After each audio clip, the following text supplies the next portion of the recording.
Yo, Matchmaker PH, ang masamang balita nga po kay Ryan King Garcia. Dito nga po ay lumabas na ang VADA test at dito ay nag-positive itong si Paparay King Garcia.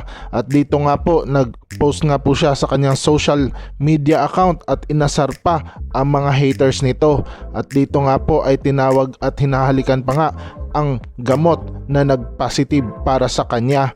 Dito nga po ay mahalin tulad natin na sinabi rin niya nung matapos lang nilang magkita ni Donald Trump, ang presidente ng Amerika, ay nagpositibo agad siya sa PEDS.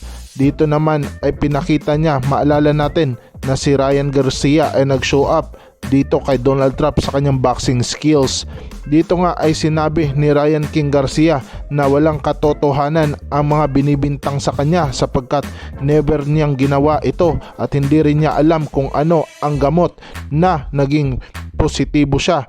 Dito nga po ay legit nga po siya na malinis. Maalala natin mga ka-matchmaker na kakapanalo lang niya versus the undisputed fighter Devin Haney. At dito nga po ay ginulangtang niya ang larangan ng boxing world sapagkat pinabagsak lang naman niya ng 5 beses itong si Devin Haney at lumobo nga po ang mukha, parang marshmallow nga po. Dito nga po ay sinabi niya na sobrang lakas lang niya talaga at nanggagaling ito sa itaas. Kaya naman walang katuturan daw ang binibintang sa kanya sapagkat legit talaga ang kanyang lakas na nanggaling sa taas at walang halong kimikal, sabi niya.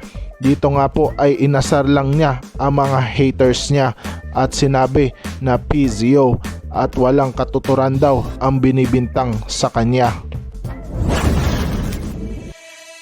Yo, Matchmaker PH, sa kabilang banda mga ka-matchmaker ay Saul Cinnamon Canielo Alvarez hindi nga po napigilan ang pagkagalit at pagkaasar talo kay Oscar De La Hoya, ang dating promoter niya na Golden Boy Promotion. Dito nga po ay minura niya ng minura at masasamang salita ang kanyang promoter dati na si Oscar De La Hoya dahil nga po na nag-positive nga ito dati sa VADA test at dito nga po ay muntik na nga pong suntukin niya.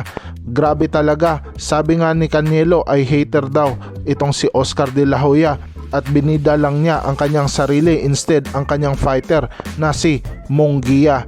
Wala talagang pinagkaiba at wala daw kagusto-gusto sa kanyang boxing career itong si Oscar De La Hoya, kaya naman panay patutsada talaga.